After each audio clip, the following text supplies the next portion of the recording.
11월 11일 라이브 382번째 금요일 오늘 시작하도록 하겠습니다. 오늘은 이제 내일 홍티 경매 MPL 대부 스터디, 제가 이제 이름을 경매 스터디는 했었고 MPL 스터디도 했었고 또 대부 스터디도 했었는데, 요 경매 MPL 대부를 하나로 모아 가지고 하는 첫 번째 스터디, 기수로는 이제 48기 스터디가 내일 진행하고 있는데, 그 스터디에 앞서서 제가 간단하게 스터디의 어떤 그 미리 보기 살짝 보여드리도록 하겠습니다. 네, 내일 경매 스터디 아직 뭐 한두 명 정도 더 오실 수 있고요. 뭐 지금 한 8분, 7분 신청하셨나? 내일 뭐 한두 분 더 오실 수 있기 때문에 뭐 자리 있냐고 물어보지 마시고 신청하시면 됩니다. 네. 자, 본격적으로 들어가서 여러분들이 생각할 때 경매에서 가장 중요한 거, 뭐 경매를 뭐 내가 해야 되겠다, 경매를 내가 이제 하려고 한다라고 할 때, 여러분이 이제 경매라는 걸 접할 때, 그럼 뭐 경매에서 가장 중요한 게 뭘까? 여러분 뭐라고 생각하세요? 권리 분석? 저는 권리 분석으로 생각하지는 않고요. 왜냐하면은 권리 분석을 할 게 없어요. 권리 분석이 필요한 물건은 전체 물건의 1%밖에 안 된다. 그 말씀을 드리는 거고, 99%의 경매 물건은 그냥 일반적인 경매 정보지, 유료 사이트, 지지 옥션, 구독 옥션, 뭐 테인, 뭐 스피드 옥션, 이 옥션 사이트만 보면 정답이 다 나와 있기 때문에, 권리 분석의 정답이 나와 있기 때문에 권리 분석은 실질적으로 뭐 중요한 게 아니다. 경매에서 가장 중요한 거는 지금 현 상황의 시세입니다. 지금 이 물건을 내가 입찰하려고 할 때 이 부동산이 현재 어느 정도 가치를 갖고 있는지 가격을 알아야죠. 그 가격을 알아야지 중요한 거 아니겠습니까? 아니, 경매에서 중요한 게 권리 분석이 아니라, 경매에서 가장 중요한 거는 시세에 앞서서 여기에 이 시세를 떠받들고 있는, 내가 경매를 하려고 할 때 돈이죠, 돈.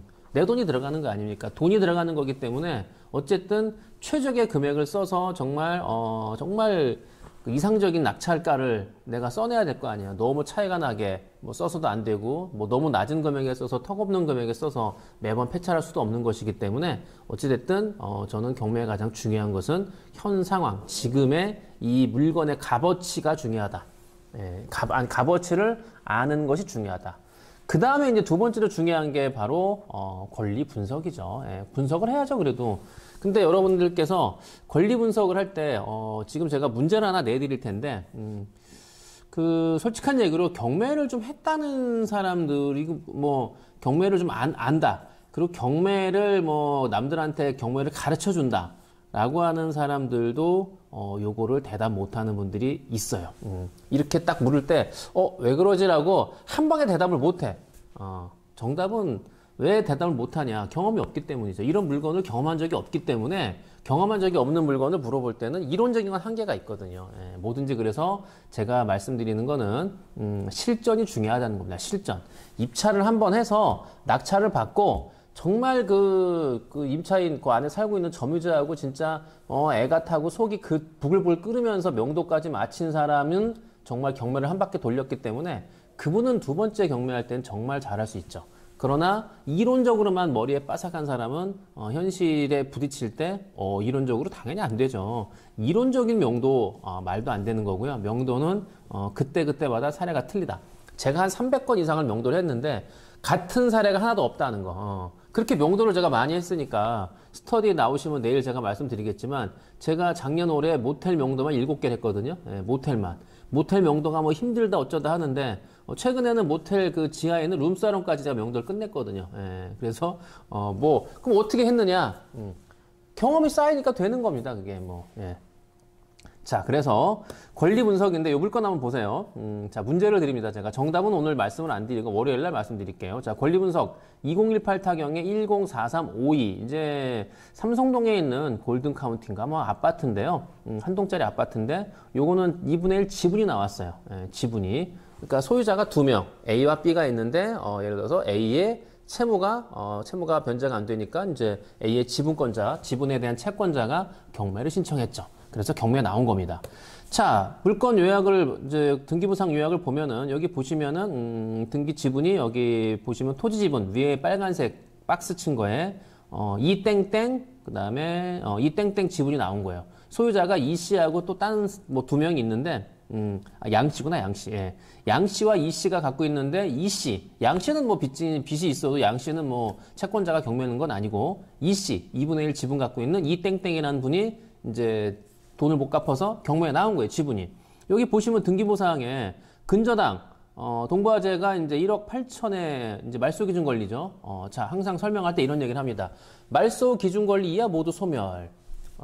근저당은 내 의사에 상관없이 경매가 진행이 되면 자연스럽게 근저당은 모두 말소가 됩니다. 말소 기준 권리 이하는 다 소멸이 되기 때문에 살아남을 수가 없어요. 다 없어집니다. 그렇게 알고 있고 말소 기준 권리 이하는 모두 다 없어지고 그 다음에 얘는 또 1순위이기 때문에 기준 권리잖아요. 기준 권리 이하 소멸이죠. 자, 그래서 낙찰이 됐어요. 배땡땡. 그래서 2019년 3년 전 7월 5일 날 납부를 했습니다. 지분인데도 5억 7천. 그렇죠. 이 아파트가 뭐 그때만 하더라도 10억이 넘었으니까 5억 7천이면 뭐 적당히 써서 받았네요. 아무튼 이 땡땡 지분을 배땡땡이 낙찰을 받았어요. 그런데 등기부를 보니까 이거 보세요. 자, 요거는 제가 2022년 11월 달 제가 그저께 띈 거예요. 어저께인가 그저께인가요? 밑에 보시면은 조그맣게 이제 날짜가 있어요. 출력일자 2022년입니다. 경매가 이제 끝났잖아요. 자, 보시면은 배땡땡이 낙찰을 받았어요. 그러면 여러분들이 알고 있기로는 그러면 뭐 등기부상 모든 게 말소가 됐겠네. 그런데 재미난 거는 뭐야 이거? 동부화재 근저당이 살아있죠. 말소가 안 됐어요. 뭔 일이지 이게? 자, 보시면 알겠지만 동부화재 근저당이 제가 빨간 박스를 쳤죠.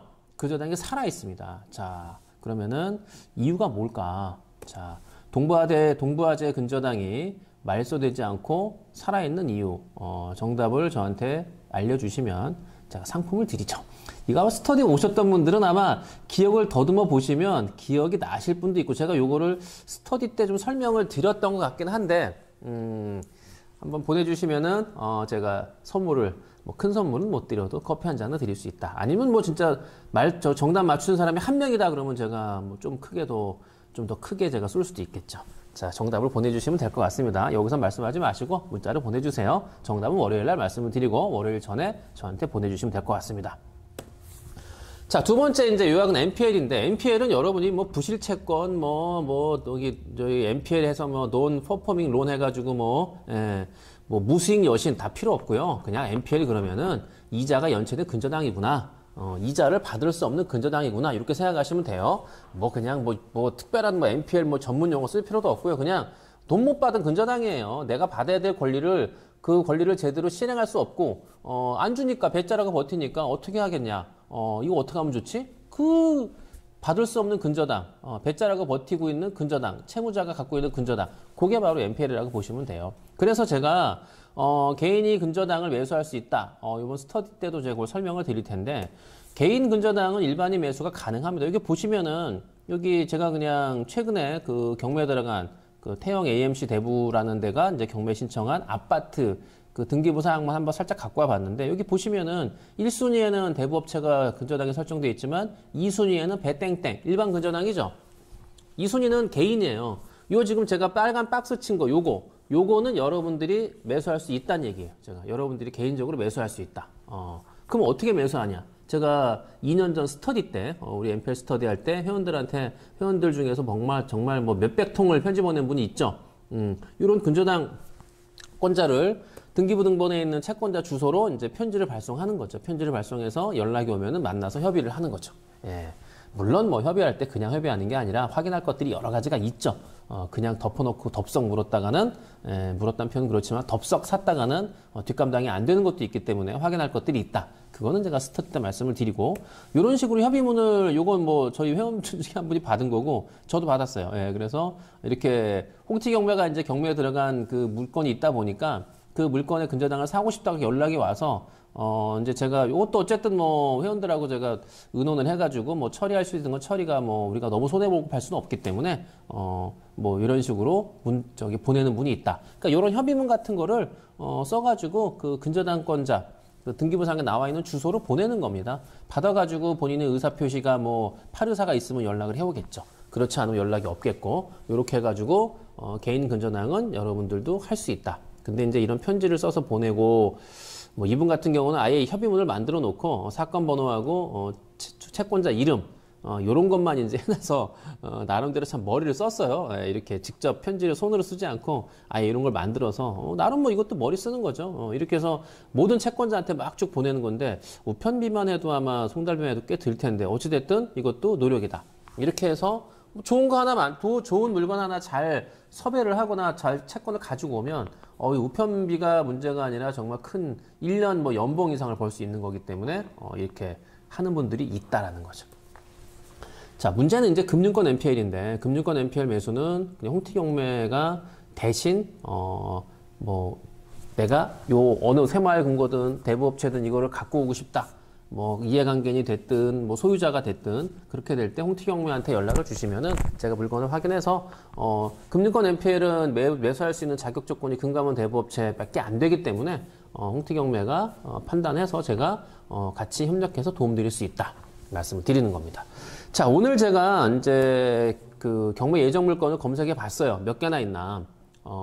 경매가 앞으로 예정되어 있는 거, 이 28,000개 중에는 홍티경매가 신청한 건수도 포함되어 있겠죠. 그러면 이게 지금 경매 예정되어 있는 물건이 28,000개가 있습니다. 이게 숫자가 굉장히 많이 지금도 계속 증가하고 있고요. 그러니까 경매 신청된 부동산 건수가 저는 사상 초유로 증가하고 있다고 보거든요. 엄청나게 증가하고 있는 거고, 그래서 제가 예측할 수 있는 거는 2023년 내년 상반기부터 아마 경매 물건이 진짜 그야말로 많이 나올 것이다. 그래서 NPL해가 되지 않을까라고 생각하는 거고요. 뭐 스터디 때 뭐 제가 말씀을 드리고, 앞으로 뭐 스터디 끝나고 나서 제가 라이브 때 뭐 이런저런 말씀을 드리겠지만, NPL해가 됐다고 그래서 와, NPL 물건이 많아지면 대부업체는 좋겠구나. 금감원 등록 대부업체는 이런 NPL을 싸게 살 수 있어서 좋겠구나. 싸게 살 수 있을지 없을지 모르겠지만, NPL이 많아진다고 해서 NPL을 매수할 수 있는 길도 어렵죠. 매수할 수 있는 길이 힘들고 어렵다는 게 아니라, 매수를 하고 싶어도 돈이 없는 거고, 빌려올 돈의 이자가 너무 올라갔기 때문에, 질권대출 이자가 10%, 11, 12% 넘어가기 때문에, 정말 감당이 안 되는 거죠, 대부업체가. 10억짜리 NPL을 갖고 와서 10억 대출을 다 해준다고 할 때, 10억에 이자 10%면 1억이면 월 한 800만 원 되거든요. 20억짜리 NPL을 갖고 와서 20억 대출을 받으면 한 달 이자가 1,600이에요. 1,600만 원씩 이자를 낼 수 있는 대부업체가 과연 금감원 등록된 대부업체 800개, 한 750개 중에 몇 개가 있을까? 감당이 안 되는 거죠. 그래서 대출해 줄 테니까 NPL 너 살래라고 해도 그것을 덥석 받을 수 없는 업체가 태반이다. 점점 많아지고 있다. 그렇기 때문에 여러분들하고 저하고 머리를 맞대서 잘 연구를 하고 준비를 해나가면 내년에 정말 다시 한번 홍티경매하고 여러분이 도약할 수 있는 길이 되지 않을까라고 생각하는 거기 때문에 종잣돈 잘 모아두시고 제가 요이 땅 할 때 함께 하시면 될 것 같아요. 자, 지금은 이제 요거는 이제 트레이서라고 제가 이 드라마를 이제 1편 보고 2편 제가 이제 보고 있는데, 요즘 드라마를 제가 보다 보니까 너무 잘 만드는 거예요. 야, 드라마가 정말 옛날 드라마하고 비교가 안 된다. 정말 드라마도 정말 영화처럼 만들어서 정말 괜찮더라고요. 근데 이 트레이서라는 게 이제 어떤 세무 공무원, 국세청 직원들 얘기인데, 여기서 이제 임시완이 이제 그 세금 안 내는 사람들 이제 초반에 막 그 돈 숨겨놓은 기둥을 부셔가지고 막 돈 쏟아지는 것도 참 보여주고 했는데, 근데 이 드라마에서 여기서 대부업체가 나와요. 어떤 대기업이 자금을 몰래 뒤로 빼가지고 대부업을 만들어가지고 이제 막 그 불법으로다가 돈을 모으는 건데, 근데 이 드라마에서 여러분 보신 분 알겠지만 이 드라마에 나와 있는 대부업은 무슨 캐피탈 무슨 대부라고 있는데, 그 많은 대부업체를 막 돌아다니면서 돈을 빌리고 하는 게 나오는데 현실성이 없긴 하고요. 아무리 국세청 직원이라도 개인 신용으로 진짜 100몇억을 빌렸다고 하는데 그 말도 안 되고요. 여러분 생각해 보세요. 국세청 일개 팀장이 일개 팀장이라면 그렇겠지만, 하여튼 국세청 팀장이 자기 신분이 확실하니까 대부업체가 가서 신용대출을 빌려오는데, 담보도 아니고 어떻게 몇십억씩 빌려요. 말도 안 되는 거지. 드라마에서 그렇게 나오는데 일단 현실성이 없다. 제가 대법을 하니까 알잖아요. 그 현실성이 없는 거고, 그리고 중요한 건 그렇게 돈을 빌리러 가는 대부업체가 합법적인 대부업체를 거긴 묘사가 되는데, 완전히 합법은 하나도 없고 다 불법이에요. 제가 볼 때는 그런 대부업체가 정상적으로 금융감독원에 등록을 하고 또는 지자체에 등록을 하고 과연 그 영업을 하는 대부업체 중에 그런 업체가 있을까? 거기서 보면은 대부업체 사장 바지 사장이라고 하는데, 그 사람들이 거기는 뭐 폭력배, 뭐 깡패로 나오는데 글쎄 그런 사람들이 신용 1, 2등급일까? 대부업을 하려면 신용이 뭐 안 좋으면은 그러니까 신용 예를 들어서 연체 기록이 있거나 뭐 향후 5년 이내에 뭐 연체된 내역이나 뭐 이런 게 있으면 대부업을 낼 수가 없어요. 대부업 허가를 안 내줍니다. 신용이 그만큼 중요하고요. 제가 말씀드렸잖아요. 이번에 제가 질권대출을 받는 것 때문에 그 어디 저축은행에다가 서류를 냈을 때 홍티경매 서류보다 제 개인 서류가 더 많았다고 말씀드렸잖아요. 왜냐하면은 대부업체는 뭐 됐고 이걸로 충분히 조건이 되고 자 문제는 이제 이 대부업체를 운영하고 있는 대표자인 사장 너는 신용이 어떠냐 갖고 와봐 서류 제 신용조회를 한다니까요. 예, 그래서 신용조회에서 제가 만약 신용이 안 좋다 그럼 질권대출도 못 나가는 거예요. 그러니까 질권대출을 받는 대부업체 사장들은 신용 등급이 좋다 괜찮다 문제가 없다. 근데 이 드라마에서는 완전히 그냥 어떤 쓰레기인 그 완전 인간 쓰레기로 묘사를 해서 야 현실성이 너무 없고 그러니까 이거 드라마를 본 모르는 사람들은 대부업 하면은 뭐 이상한 뭐 제가 표현했지만 뭐 쓰레기 같은 정말 악덕업자 그냥 불법을 저지르고 와 저렇게 하는구나 그렇게 묘사가 되기 때문에 이게 완전히 이 드라마 쓴 작가는 제가 장담컨대 대부업을 전혀 모른다. 물론 뭐 묘사를 하기 위해서 약간 과장을 하고 뭐 물론 드라마 시작할 때 나와요. 여기 드라마에 나오는 뭐 묘사나 이런 것들은 과장되거나 뭐 현실성이 없다, 관련이 없다 뭐 이렇게 쓰고 있는데 근데 이런 거에서 나와 있는 대부업을 완전히 이런 식으로 쓰레기를 묘사하는데도 불구하고 대부협회에서는 한 번에 항의를 못 하죠. 뭐 드라마도 모를 겁니다. 그래서 관계된 사람들은 관심이 없으니까 그래서 이런 것들을 저는 이게 문제다. 이런 것들이 문제라고 생각하는 거고요. 그래서 8,000개 대부업 중에 홍티경매도 하나겠지만 제가 이미지 쇄신 뭐 제가 혼자 한다고 그래서 얼마나 할진 모르겠지만 뭐 홍티경매하고 같이 함께하는 오은장 1호부터 해서 홍티경매 또 우리 업체들이 또 프랜차이즈 업체들이 또 한 10개 이상 있기 때문에 그 업체들하고 저하고 같은 홍티경매를 쓰기 때문에 한번 좀 잘 만들어 가보려고 하는 거고요. 그래서 얼마나 뭐 제가 뭐 할 수 있을지 모르겠지만 하여튼 이미지 쇄신을 위해서 한번 해보겠다. 라는 말씀을 드리는 거죠. 그래서 제가 무리가 되더라도 이대 앞에다가 본관을 짓고 별관도 만들어 놓고 제가 하려는 목적이 다른 게 없어요.